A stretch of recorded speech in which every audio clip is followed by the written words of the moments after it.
Recorría Jesús todas las ciudades y aldeas, enseñando en las sinagogas de ellos y predicando el evangelio del reino y sanando toda enfermedad y toda dolencia en el pueblo. Y al ver las multitudes, tuvo compasión de ellas, porque estaban desamparadas y dispersas como ovejas que no tienen pastor. Entonces dijo a sus discípulos: a la verdad, la mies es mucha, mas los obreros pocos. Rogad pues al Señor de la mies que envíe obreros a su mies. Amén. Continuamos, amados, en nuestra serie expositiva del Evangelio de Mateo. Recordemos que hemos visto hasta aquí una progresión que hace el evangelista respecto a la revelación del Rey, del Mesías prometido.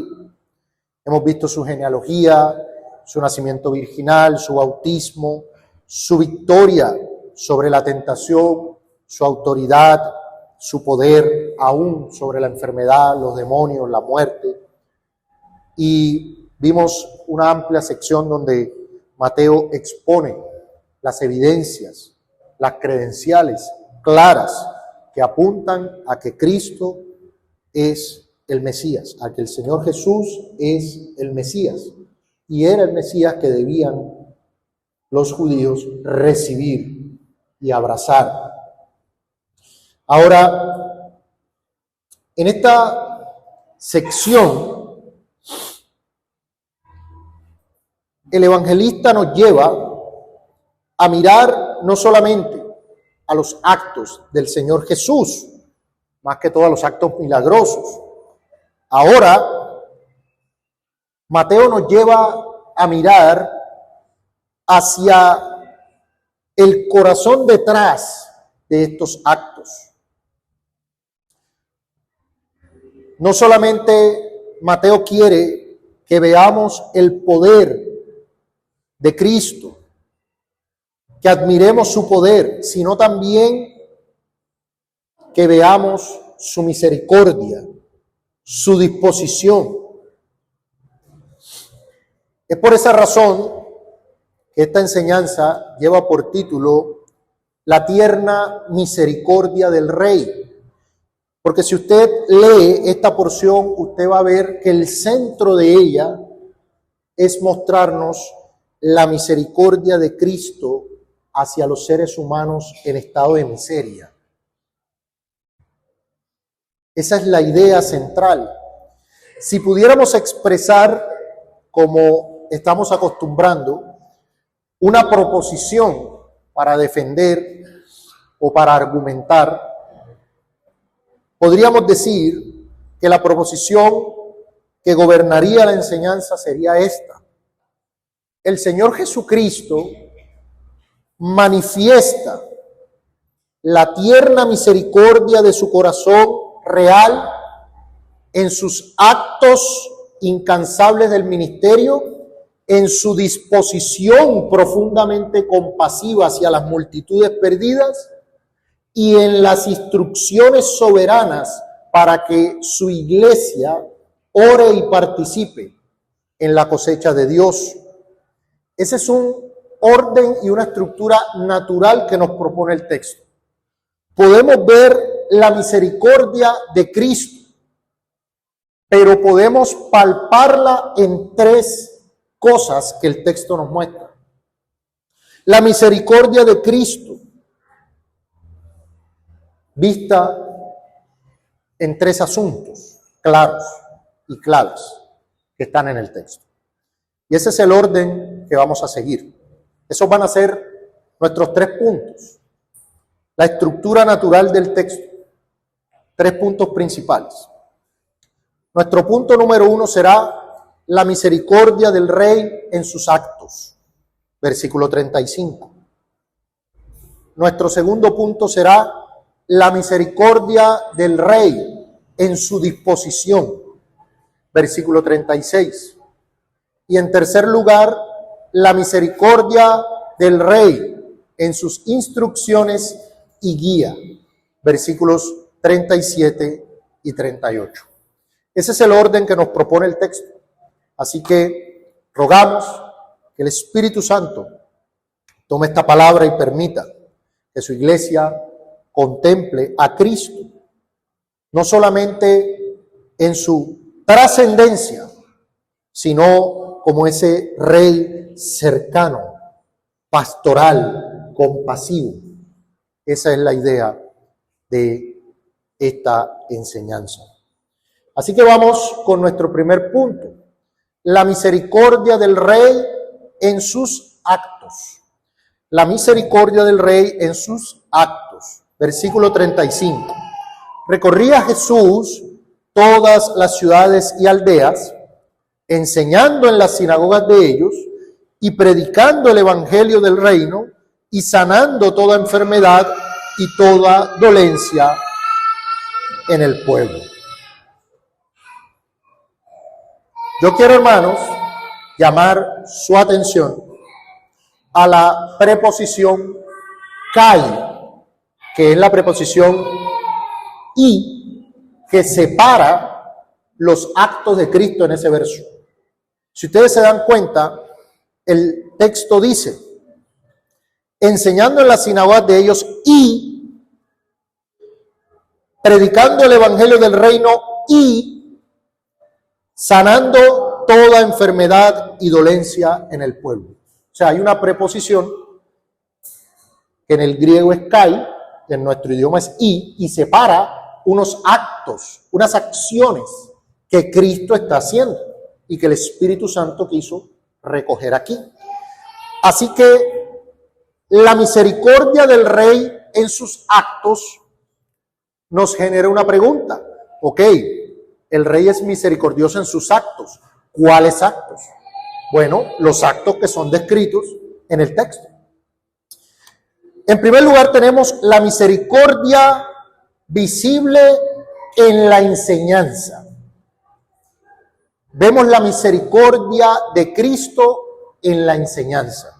¿Qué dice el texto? Recorría Jesús todas las ciudades y aldeas enseñando. Ese es el primer acto. El Señor Jesucristo enseñaba. La enseñanza implica instrucción, explicación, exposición y aplicación de la verdad. No es un tema menor, un tema simple, es un tema que requiere mucho esfuerzo, mucha diligencia, mucha dedicación. Quienes hemos estado por la gracia de Dios implicados en algún espacio de enseñanza, sabemos que enseñar implica salir de uno mismo y darse a otro. Usted se abstiene de cosas, usted dedica tiempo, usted dedica recursos, usted se esfuerza. Este acto no es un acto común. Enseñaba, qué fácil. No, esto implica una serie de cosas. El Señor Jesucristo no trataba a las multitudes como masas ignorantes o como se hace hoy, en donde la iglesia simplemente se dedica a manipular emocionalmente. No, enseñar requiere esfuerzo, requiere estructura, requiere diligencia. El Señor Jesucristo enseñaba, abría las Escrituras, mostraba el verdadero significado de la ley, aclaraba, corregía falsas interpretaciones de los escribas, revelaba el carácter del Padre, exponía la naturaleza del reino. O sea, es un acto de misericordia. Enseñarle a otro es un acto de misericordia. Nosotros, por la naturaleza misma de la palabra misericordia, solemos asociar la palabra en términos materiales. Usted dice, no, hay que tener misericordia con una persona, ya implica actos de caridad, sanar un cuerpo enfermo, dar pan al hambriento, consolar al afligido. Todo eso es misericordia, ciertamente, hermano. Pero uno de los actos más grandes de misericordia que Dios concede a los pecadores es enviarles la verdad. Eso es un acto de misericordia. Hermanos, ¿qué pasa en un lugar, en un pueblo, donde no hay enseñanza fiel? Que el Señor haya levantado un candelero, como esta iglesia local, en un pueblo como Caucasia, es misericordia del Rey. Porque hay lugares, hermanos, en el mundo, donde ni siquiera ha llegado el Evangelio, donde ni siquiera hay una iglesia local, donde no hay enseñanza fiel, el pueblo queda a merced del error o de la superstición o del legalismo o de la manipulación religiosa, donde los falsos pastores hacen lo que quieren, donde no hay palabra, hermanos. Las almas se ponen raquíticas y algunas mueren de hambre. Por eso cuando vemos al Rey, hermanos, recorriendo todas las ciudades y aldeas enseñando, ¿qué vemos allí? Compasión, misericordia. El Señor Jesucristo decía, no, vamos, sigamos enseñando porque para esto he venido, decía el Señor. Quienes han enseñado y por ejemplo han tenido que hacer 2 enseñanzas en un día o 3 enseñanzas, saben el esfuerzo que eso causa, que la voz empieza a irse, que mental y físicamente uno empieza a agotarse. Pocos saben lo que hay detrás de eso. Pocos saben que el cuerpo comienza a sufrirlo, a pasar factura. Pero el texto nos muestra que el Señor Jesucristo era diligente y iba, y el texto aclara todas las ciudades y aldeas. Es un acto de misericordia. Es un acto de misericordia. De esto podemos aprender algo, hermanos. La ignorancia espiritual no es un problema menor. El esfuerzo que el Señor Jesucristo dedicó para traer la verdad, para aclarar y corregir el error, para enseñarle al pueblo. Cuando nosotros vemos este esfuerzo, nosotros debemos concluir, caramba, no tener buena doctrina, tener errores doctrinales, estar en ignorancia de la palabra, es un problema serio. Mira todo lo que Cristo, todo el esfuerzo que Cristo invirtió en esto. No es un problema menor. El error doctrinal esclaviza y puede matar, no el cuerpo, sino el alma, que es peor. El error doctrinal lleva almas al infierno. Hermanos, hace poco, yo no sé si ustedes alcanzaron a ver una publicación que se hizo medio viral, donde en el catolicismo romano celebraron un ritual donde tomaban un cráneo, hermano, un cráneo humano, y el sacerdote tomaba ese cráneo y se lo ponía a una estatua. El solo ver la imagen es repugnante, hermano, aún a la razón. Y ellos tienen el descaro de decir que ese es el cristianismo apostólico. Hermano, no hay un solo texto en las Escrituras donde se vea tal aberración. Y ese error doctrinal tiene esclavizadas a millones de personas en el mundo. ¿Cómo no va a ser un acto de misericordia anunciar el Evangelio, anunciar y enseñar la doctrina correcta, decirle a las personas esa aberración no es cristianismo, es una deformación del cristianismo bíblico? Ese error destruye, la mentira religiosa destruye. Un homicida puede matar el cuerpo, pero un falso maestro, una falsa doctrina puede destruir el alma. Es peor. Un pueblo sin instrucción bíblica es fácilmente arrastrado por cualquier viento de doctrina. ¿Qué dijo el profeta Oseas, o el Señor por medio del profeta Oseas? En Oseas 4:6. Mi pueblo fue destruido porque le faltó conocimiento. Donde no hay conocimiento, hermanos, de las escrituras, donde no hay conocimiento, donde no hay instrucción, el pueblo perece.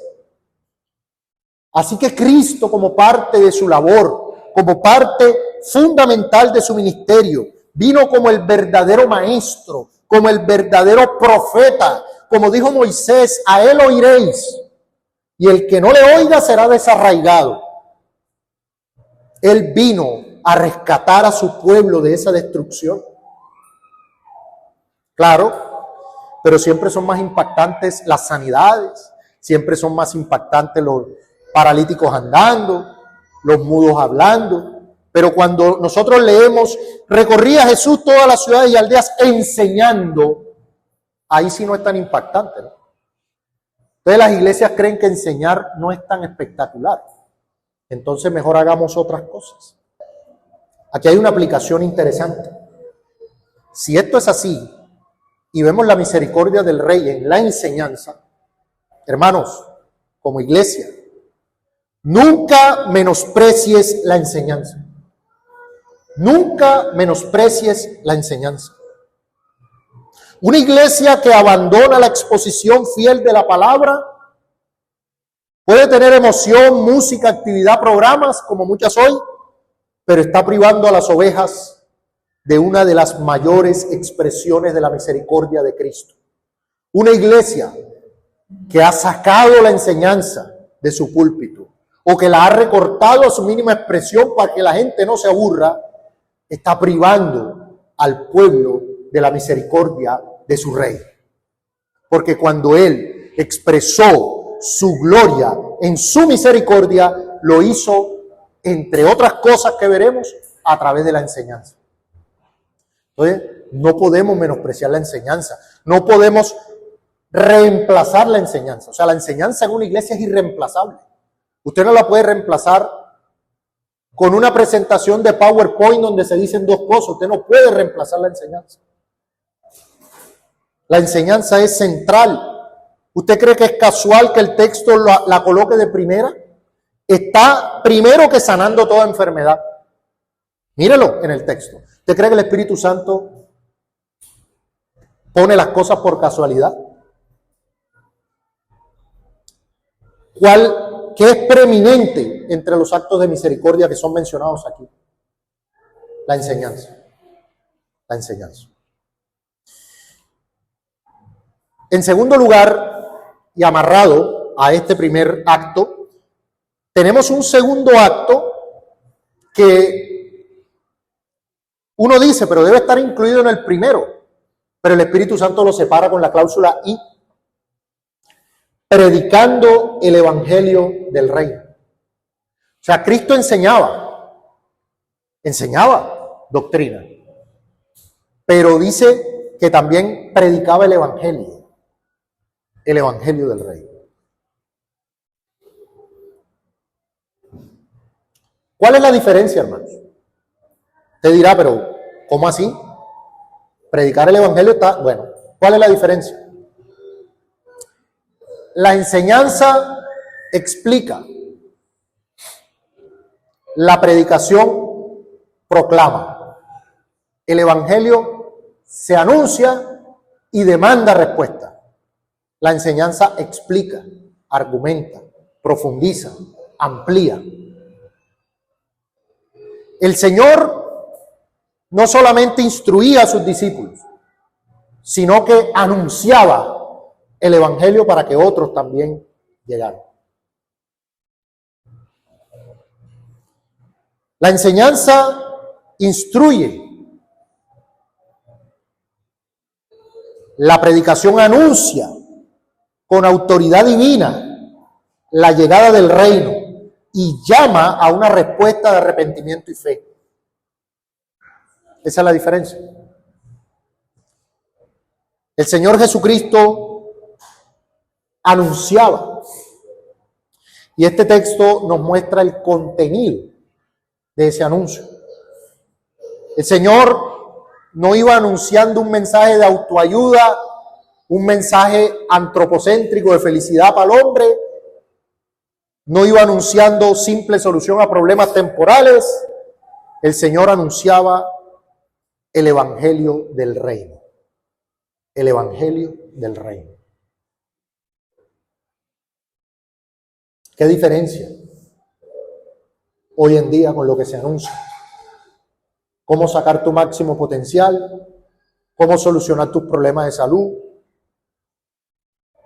¿Cómo tener una vida sin dificultades? O sea, hoy se anuncia de todo menos el evangelio del reino. Y nosotros lo que vemos aquí es que no anunciar el evangelio del reino es un acto miserable. Porque si anunciar el evangelio del reino es un acto de misericordia, hacer lo contrario es negar la misericordia.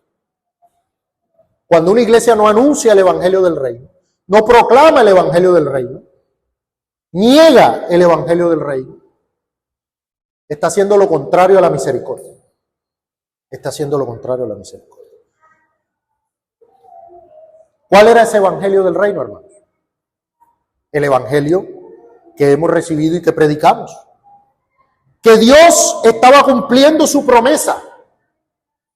Que el rey prometido había llegado. Que el reino de los cielos se había acercado. Que los pecadores debían arrepentirse. Que la salvación no vendría por la justicia de los escribas y fariseos. No vendría por el mérito humano. No vendría por las tradiciones de los hombres, sino por la gracia soberana de Dios manifestada en él, en el Mesías. Ya lo habíamos visto en Mateo 4. Desde entonces comenzó Jesús a predicar y a decir: arrepentíos, porque el reino de los cielos se ha acercado. Y aquí hay varias cosas interesantes que podemos aprender, hermano. Cuando nosotros no queremos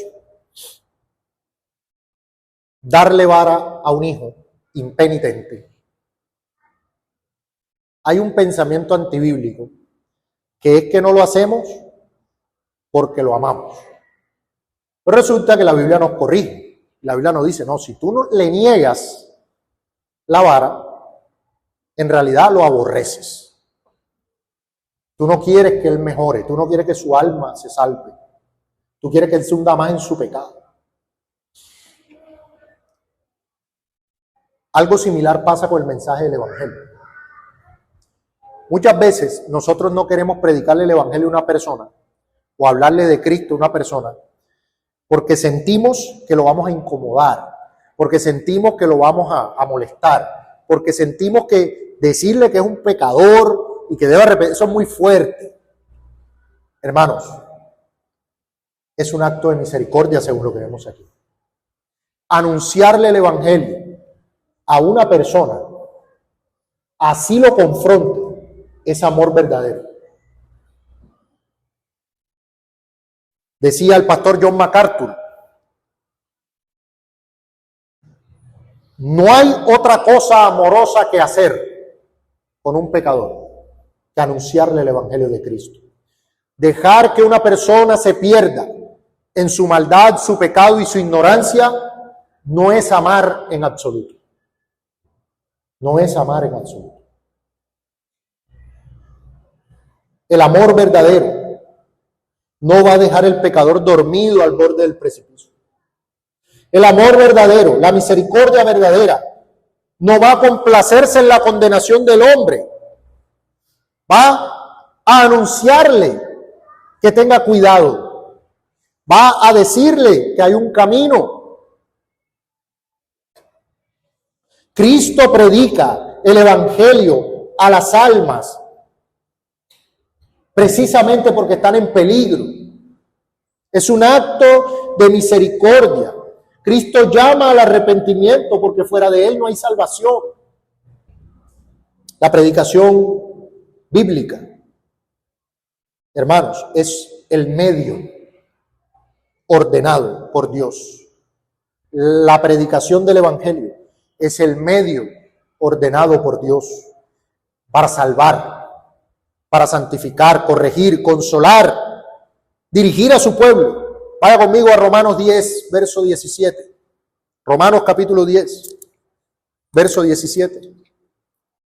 Romanos capítulo 10, verso 17. Así que la fe es por el oír, y el oír por la palabra de Dios. Es el medio ordenado. Y eso es lo que el Señor Jesucristo hace aquí. Enseña, predica el Evangelio. Pero además de esto, la misericordia del Rey también es visible en la sanidad. En la sanidad. Mateo dice que el Señor Jesús iba sanando toda enfermedad y toda dolencia en el pueblo. El Señor Jesucristo enseñaba, hablaba, pero también su autoridad se hacía visible en la restauración del cuerpo humano quebrantado por los efectos de la caída. Aquí en este punto, hermanos, es bueno recordar algo. Así como hablábamos de los desastres naturales en la enseñanza pasada, debemos recordar que las enfermedades no son parte del diseño original de la creación. Las enfermedades no son parte del diseño original de la creación. Son intrusos. Ellos no estaban ahí. ¿Sí? La fiebre, la gripa, la virosis, todo eso que nos pasa, las enfermedades crónicas. Así como en tiempos bíblicos, la lepra, la ceguera, la parálisis, el flujo de sangre, la mudez, incluso la muerte, son evidencias de que vivimos en un mundo sometido a vanidad por causa del pecado. Así que el Señor Jesucristo, con estas sanidades, como ya lo habíamos aprendido, no simplemente está resolviendo problemas aislados, ¿sí? Él está dando señales del reino. Son señales del reino. Por eso era que los fariseos decían, ¿qué señal nos das? O sea, señal. Señal. ¿Qué es una señal? ¿Qué es una señal? Algo que apunta para que usted vea otra cosa. Entonces, cuando hay una sanidad, es una señal. ¿De qué? De que el reino se había acercado o había sido inaugurado. A la vez, la sanidad muestra de forma anticipada, ilustrativa, lo que la obra redentora consumará plenamente en la nueva creación. O sea, a través de estas señales también se dejaba ver o se deja ver lo que pasará cuando seamos glorificados. Una sanidad total y completa, donde no habrá más muerte, llanto, clamor y dolor. Estas señales son cumplimiento de lo anunciado por los profetas. Isaías capítulo 53, recordemos que hay una parte que dice que Él mismo tomó nuestras enfermedades y llevó nuestras dolencias. Entonces estos textos aparecen aquí para que nosotros conectemos y digamos, es el cumplimiento, es el Mesías que ha llegado. Ahora, de igual manera no podemos negar que aquí también vemos misericordia hacia el afectado, que había una sanidad real, un alivio real para quienes en ese momento disfrutaban de estas sanidades. Aquí vemos la misericordia entonces del Rey en sus actos. Enseña, anuncia el Evangelio, sana, palabra, evangelio, restauración en el ministerio de Cristo.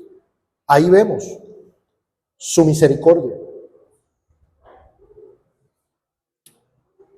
Y aquí quiero dar una aplicación. Al contemplar a nuestro Salvador, nosotros vemos que Él no fue indiferente a la necesidad humana. No fue indiferente a la necesidad humana.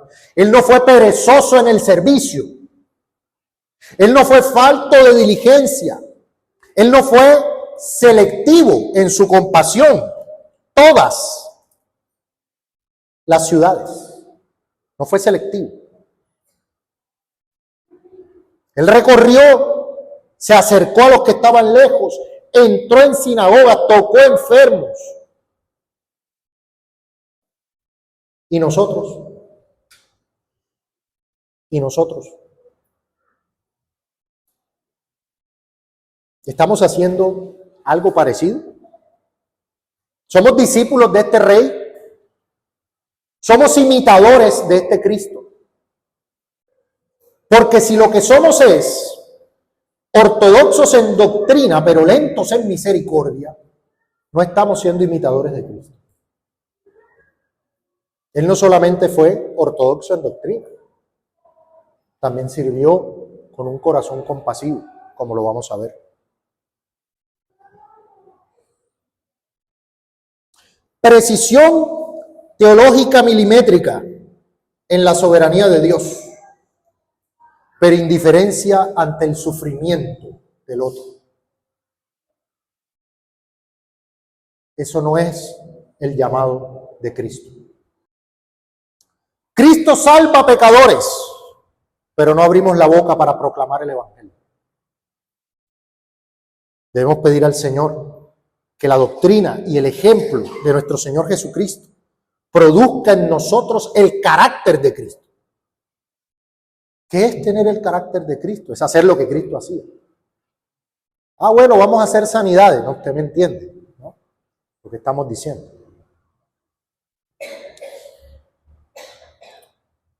Como segundo punto, vemos la misericordia del Rey en su disposición. En su disposición. La vemos en sus actos, pero también la vemos en su disposición. Cuando hablamos de disposición, hermanos, ¿de qué estamos hablando? Estamos hablando ya de algo más interno. Estamos hablando de motivos. Estamos hablando de algo más que no tiene que ver con la acción, sino con el fundamento. El versículo 36 de nuestro texto comienza diciendo, y al ver las multitudes, Bueno, yo sé que parece obvio, pero Cristo ve.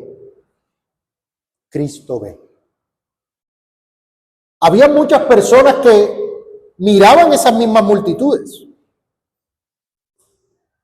pero no veían lo que Cristo veía. Cuando un fariseo veía esas multitudes, ¿sabe qué veía? Impuros, pecadores. Eso era lo que el fariseo veía. ¿Qué veían los escribas, los maestros de la ley? Ignorantes. Esa gente no sabe doctrina. ¿Qué veían los políticos? ¿Qué ven los políticos cuando ven la masa? Votos o beneficios. Eso es lo que ve. ¿Qué es lo que ve un empresario que solo piensa en la plata cuando ve las multitudes? Consumidores, clientes. Eso es lo que ve. No ve otra cosa. Pero nuestro Señor Jesucristo, hermanos, ¿qué veía? ¿Qué vio? Ovejas desamparadas y dispersas. ¿Qué nos muestra eso? Misericordia.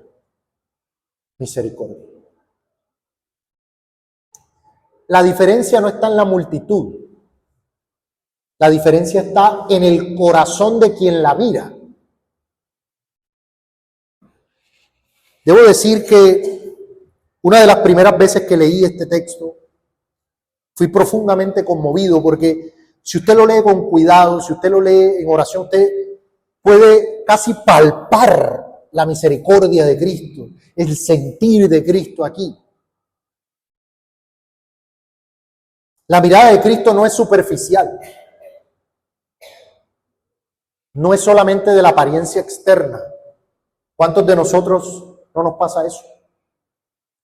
Uno siempre juzga la portada el libro por la portada.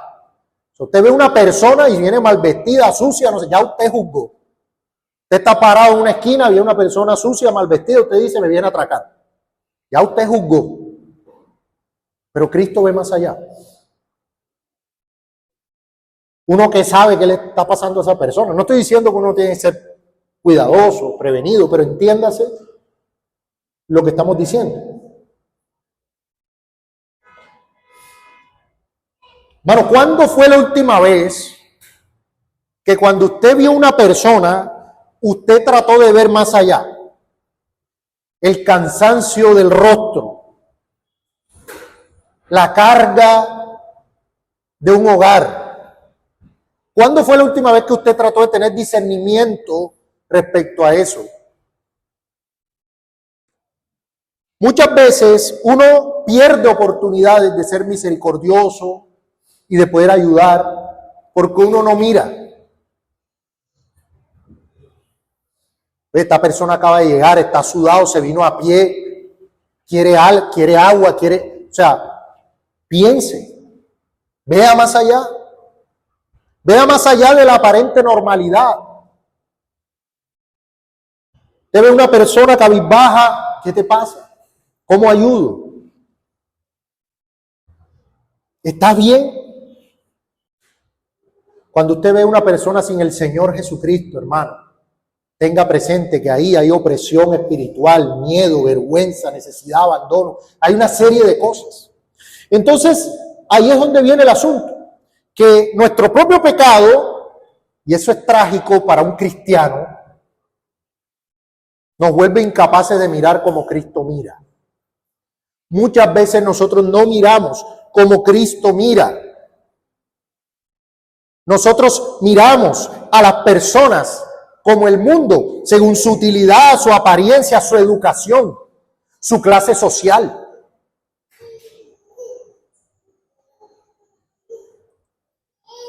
Ahora bien, hay que aclarar algo.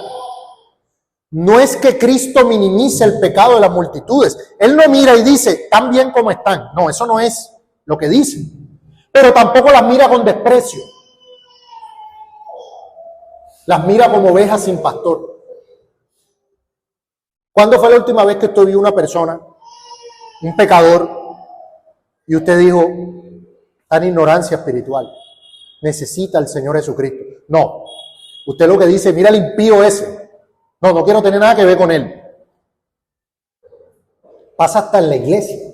Usted ve un hermano que están dando mal, que de pronto no están dando como usted cree que deberían dar.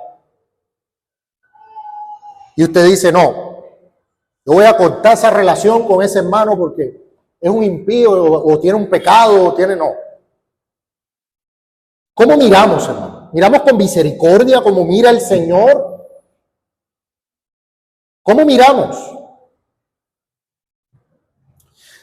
Porque el texto dice, tuvo compasión de ellas. Tuvo compasión. Y esta palabra compasión en el griego, que en el griego es una palabra que ni voy a intentar pronunciar de lo complicada que es una palabra que viene de una raíz relacionada con las entrañas, con las vísceras. O sea, la palabra griega que dice aquí, compasión, literalmente habla de vísceras. Entonces, cuando se dice que el Señor tuvo compasión, no fue una compasión superficial.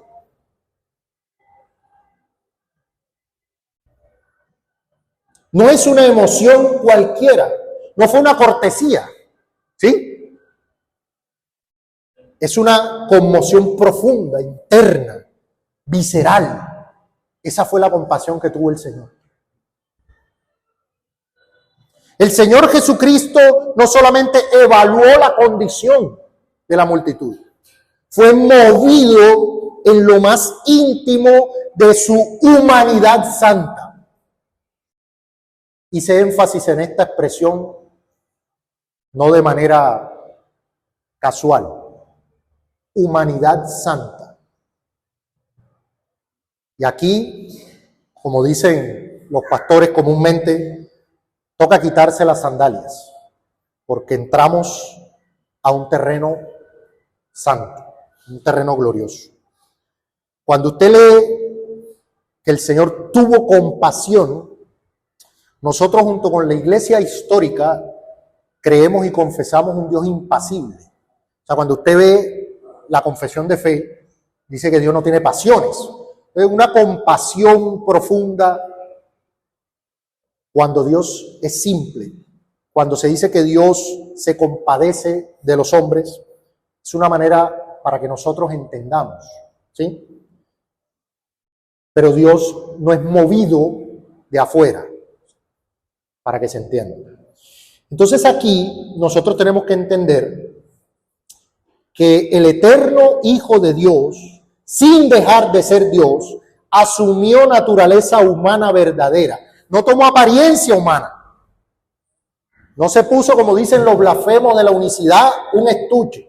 No. El Señor Jesucristo caminó sobre la tierra, pero no caminó fingiendo emociones humanas. No.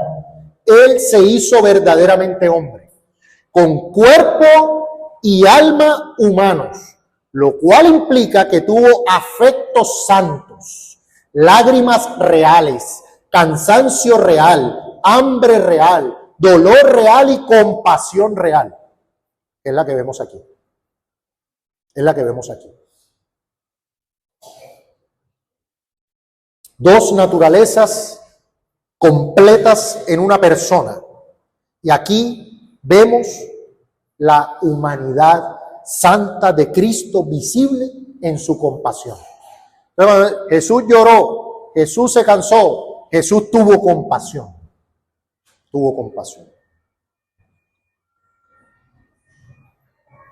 Entonces, por eso es que nos dice en Hebreos, capítulo 4, verso 15, porque no tenemos un sumo sacerdote que no pueda compadecerse de nuestras debilidades. Si nota la implicación de ese texto, ¿por qué puede compadecerse? Sino uno que fue tentado en todo según nuestra semejanza, pero sin pecado. Si lo nota, ¿por qué tenemos un sumo sacerdote que puede compadecerse? Porque fue verdadero hombre. Fue verdadero hombre. No es un rey frío, áspero, que gobierna sin ternura. Es un sumo sacerdote misericordioso que conoce nuestra condición desde dentro. Desde dentro. Por eso nos dice Hebreos 2:17, por lo cual debía ser en todo semejante a sus hermanos. ¿Por qué debía ser semejante a sus hermanos? ¿Cuál es el propósito? Para venir a ser misericordioso y fiel sumo sacerdote. ¿Sí lo nota la implicación? Debía ser semejante para poder hacer eso. El Señor Jesucristo no solo tiene poder para salvar, sino que tiene el corazón para recibir. Tiene misericordia para compadecerse. Y dice Mateo, o Mateo nos explica la razón de la compasión del Señor. ¿Cuál fue la razón? Tuvo compasión de ellas. ¿Por qué? Porque estaban desamparadas y dispersas como ovejas que no tienen pastor. Si usted es un fiel lector de su Biblia, usted sabrá que esta expresión no es casual. ¿Y por qué oveja y por qué no otro animal? ¿O por qué esta expresión así? Porque esta expresión es profundamente veterotestamentaria, es decir, tiene que ver con el Antiguo Testamento. O sea, esta frase es bien Antiguo Testamento. El pueblo de Dios en el Antiguo Testamento es frecuentemente descrito como un rebaño de ovejas. Y sus líderes son descritos como pastores, reyes, sacerdotes y profetas que debían cuidar, guiar, alimentar y proteger al pueblo. Pero ¿qué fue lo que terminó pasando con esos pastores de Israel? Fallaron. Por ejemplo, en Ezequiel 34 hay una denuncia. En el verso 2, ¡ay de los pastores de Israel que se apacientan a sí mismos! ¿No apacientan los pastores a los rebaños? Nótese esa pregunta retórica, ¿no? ¿No se supone que un pastor debe estar apacentando el rebaño? Y Cristo ve las multitudes y ¿cómo las ve? Sin pastor, dispersas. Y dice en Ezequiel 34:5, y andan errantes, dispersas. ¿Sí lo ve?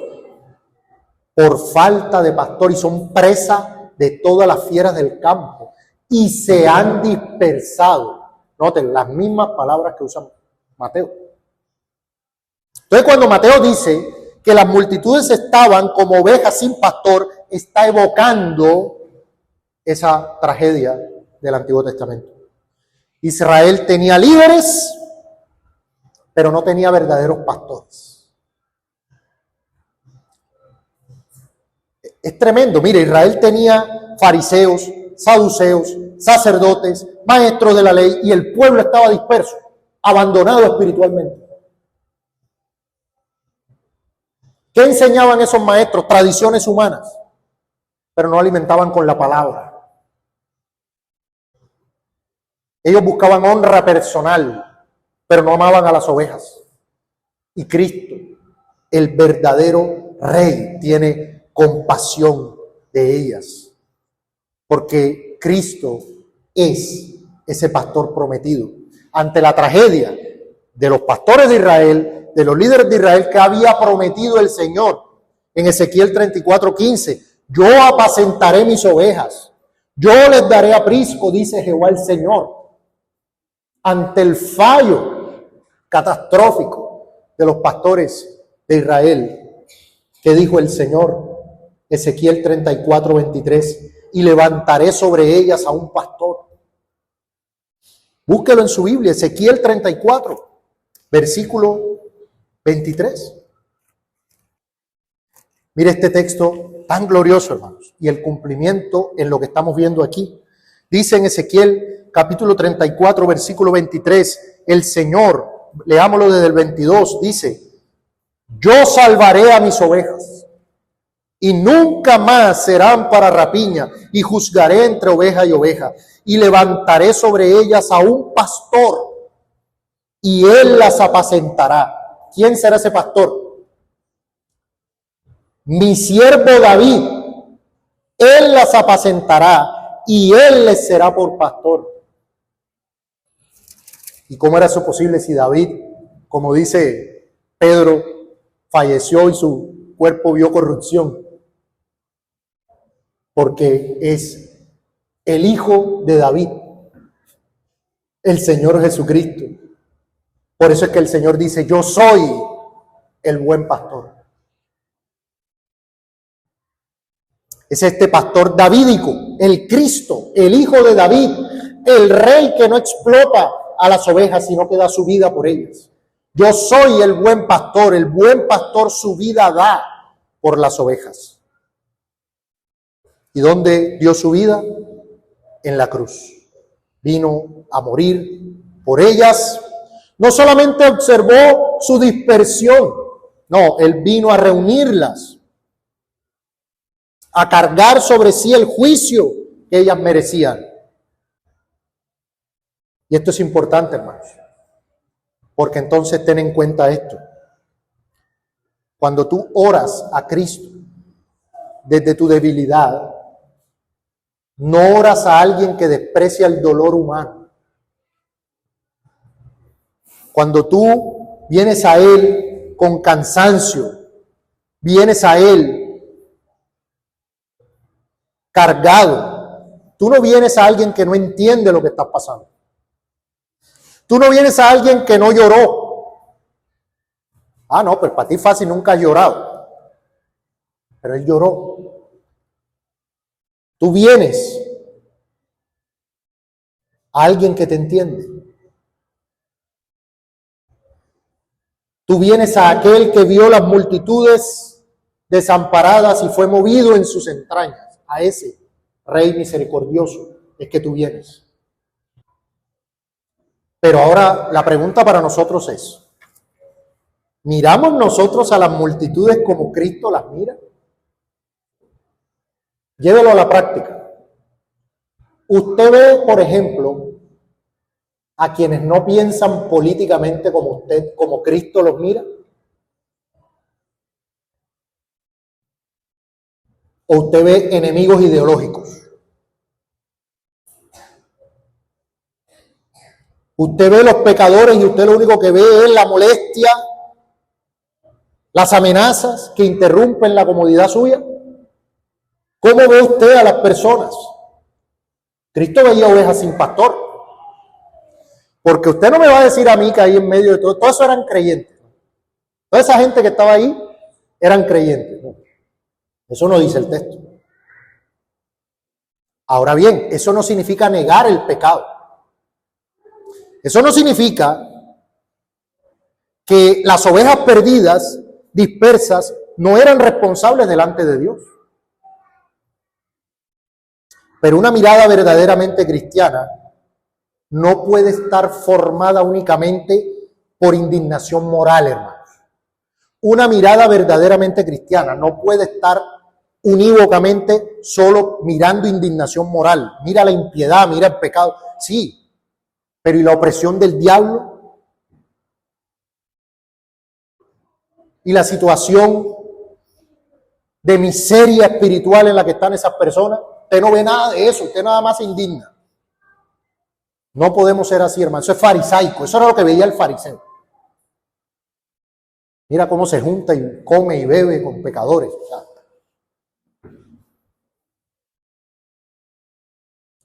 Tiene que haber verdad, pero también misericordia. Piense en su familia no creyente. ¿Cómo los ve? ¿Cómo los ve? Esa gente impía, dura, que no se quiere arrepentir. No, yo voy a cortar todo contacto con ellos, no voy a hablar con ellos. Me invitan a una reunión familiar, no, son un poco de pecadores allá, un poco de impíos. No voy a ir nunca allá. Porque usted es santo al cuadrado. ¿Qué pasa con sus vecinos? ¿Qué pasa con sus compañeros de trabajo? ¿Qué pasa con las personas atrapadas en falsas doctrinas? Amigos esclavizados por el pecado, ansiedad, pecados sexuales, avaricia, incredulidad. ¿Cómo los mira? ¿Con desprecio o con compasión? ¿Te molesta su necesidad o te mueve a orar? ¿Te indigna su pecado, pero hasta ahí no te impulsa a proclamarles a Cristo? Finalmente, tenemos la misericordia del Rey en sus instrucciones y guía. Versículos 37 y 38. Luego de ver las multitudes, compadecerse de ellas, el Señor no deja eso así. El Señor da instrucciones. Entonces dijo a sus discípulos: a la verdad la mies es mucha, mas los obreros pocos. Rogad pues al Señor de la mies que envíe obreros a su mies. Miremos la progresión del texto, hermanos. Cristo actúa. Cristo mira y se compadece. Y ahora Cristo instruye a sus discípulos. ¿Por qué? Porque Él sabía que Él no era el que iba a continuar físicamente con la obra. La compasión del Señor no se queda simplemente en su propio pecho, como diría Santiago. No, ve, caliéntate cuando ve a alguien en necesidad, ve, caliéntate. ¿Sí? No. Él forma a sus discípulos para que sigan ayudando a estas multitudes. Les dice que oren, los guía y los va preparando para la labor misionera. Para la labor misionera.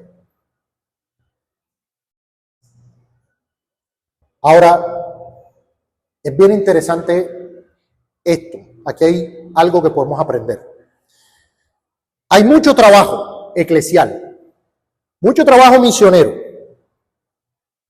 pero antes que cualquier otra instrucción, la primera instrucción es rogar. Rogar. O sea, hay mucho trabajo, pero Cristo no sale enseguida dándoles los métodos prácticos, las cosas que hay que hacer paso a paso, sino que les dice rogar. Rogar. La primera respuesta que Cristo manda ante la necesidad espiritual del mundo es oración. Hay trabajo, oren, oren, rueguen. Esto es porque no debemos actuar, no, es por lo que aprendíamos en la instrucción, porque Cristo es el que edifica la iglesia. Esto no depende primeramente de nosotros, sino de Dios. Primeramente, ojo con esto. No es que no debamos trabajar, es que el trabajo verdadero, bíblico, debe nacer de la dependencia. Ese es el punto. La mies, a la verdad la mies es mucha. Hermanos, cuando nosotros miramos nuestra ciudad, nuestro pueblo, la familia o esta generación, uno se llena de pesimismo. Uno se llena de pesimismo por la cultura, se llena de pesimismo por todo. Uno piensa que el evangelio no puede avanzar, uno ve el secularismo, la confusión moral, la idolatría, las falsas doctrinas, y uno dice, no hay mies. Pero ¿qué dice Cristo? No, la mies es mucha. Lo que pasa es que los obreros son pocos. ¿Cuántos están trabajando activamente por anunciar el evangelio, por enseñar la doctrina, por corregir los errores? ¿Cuántos están? El Señor dice que la mies es mucha, pero los obreros pocos. La necesidad es grande, pero los obreros pocos.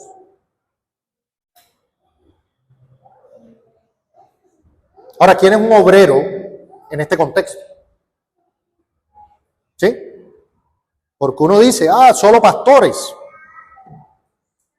Un obrero es alguien que trabaja en la mies, conforme a la voluntad del Señor, conforme al mensaje del Señor, dependiendo del poder del Señor, buscando la gloria del Señor.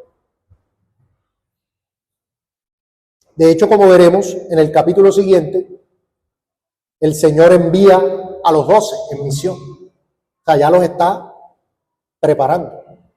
Los está preparando. El Señor los manda a orar por obreros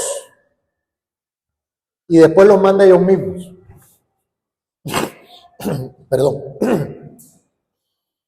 Entonces, es posible, no estoy diciendo que esto sea una aplicación o principio infalible, pero sí es posible, no es algo forzado lo que voy a decir. Yo espero que usted lo atesore en su corazón. Es posible que Dios use sus oraciones para preparar su propio servicio. Porque es muy fácil que uno empiece a orar y uno siempre esperando todo de afuera. Pero usted debe preguntarse si soy yo mismo. Hágase esa pregunta.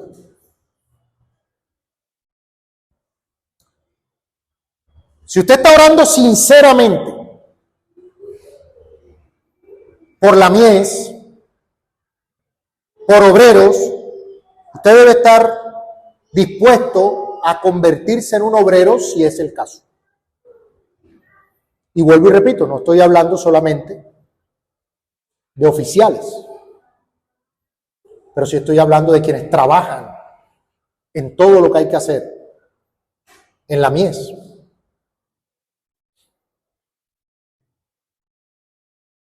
Ahora, si usted pide en oración por pastores fieles, usted debe estar dispuesto a someterse, a sostenerlos, a animarlos, ¿sí?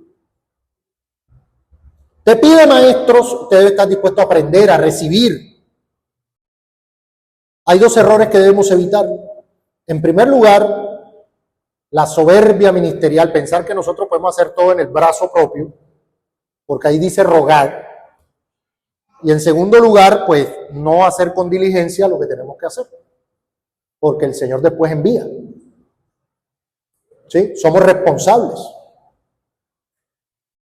Cada quien tiene su labor, como lo diría Pablo, ¿no? 1 Corintios 3:6, yo planté, Apolo regó, pero el crecimiento lo da Dios. ¿Sí ve? No es que nada más el crecimiento lo da Dios y ya. Sí, Dios da el crecimiento, pero Pablo plantó y Apolo regó. O sea, hay responsabilidad también. Entonces, necesitamos que Dios envíe obreros, porque el hombre natural no quiere ir a la mies. Hermanos, por naturaleza preferimos comodidad, seguridad, reconocimiento, pero necesitamos que Dios envíe obreros conforme a su corazón. Necesitamos pastores, necesitamos evangelistas fieles, necesitamos maestros bíblicos, necesitamos padres que discipulen a sus hijos, madres que enseñen la piedad en el hogar. Eso es trabajar en la mies, porque ahí hay campo. Necesitamos hermanos que visiten, exhorten, consuelen, corrijan, oren. Todo eso hay que pedírselo al Señor. Hay que pedírselo, hay que rogar.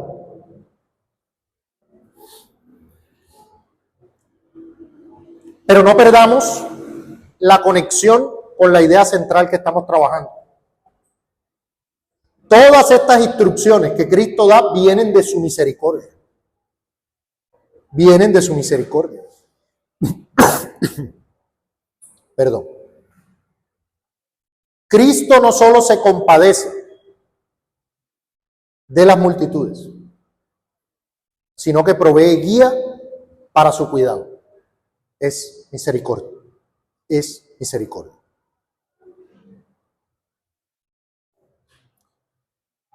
Unas aplicaciones para terminar. En primer lugar, hermanos, debemos recuperar la visión cristocéntrica de la misericordia. Debemos recuperar la visión cristocéntrica de la misericordia. Porque es que la misericordia nosotros no la podemos entender como sensibilidad humana y ya. La misericordia se debe entender con el ejemplo de Cristo. Se debe entender con el corazón de Cristo. ¿Cómo se practica la misericordia hoy? Servicio social. Esa es la misericordia que se conoce. No, nosotros vemos a Cristo y vemos la misericordia integral. Vemos la misericordia en toda su expresión. ¿Cómo practico la misericordia yo? Enseñando, sacando a otro del error, predicando el evangelio a los no creyentes, compadeciéndome de las necesidades del otro. Eso fue lo que Cristo hizo.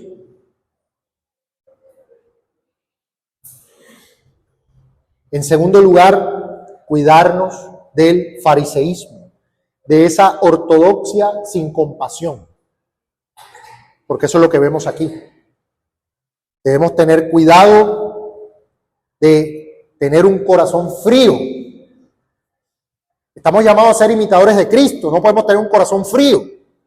Debemos tener el corazón de Él, así, con esa compasión como Él la modela aquí para nosotros. No es simplemente hacer defensa y apologética de la sana doctrina mirando con desprecio a la gente. Eso no está bien. No está bien.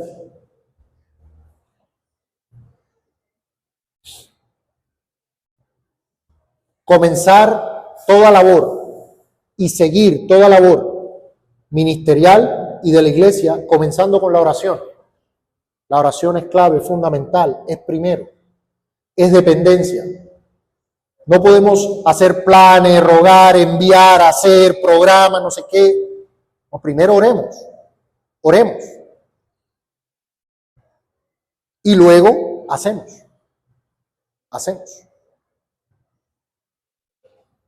Así que, hermanos, que sea el Señor ayudándonos a seguir contemplando esta tierna misericordia del Rey. La hemos visto en sus actos, la hemos visto en su disposición, la hemos visto en sus instrucciones, en su guía, pero sobre todo la vimos y la vemos en la cruz del Calvario. Él no solamente se compadeció de las ovejas, dio su vida por ellas. Él no solo sanó enfermedades temporales, sino que llevó sobre sí la maldición del pecado para darnos vida eterna. Así que a este Rey misericordioso sea la gloria, la honra, la majestad y el dominio por los siglos.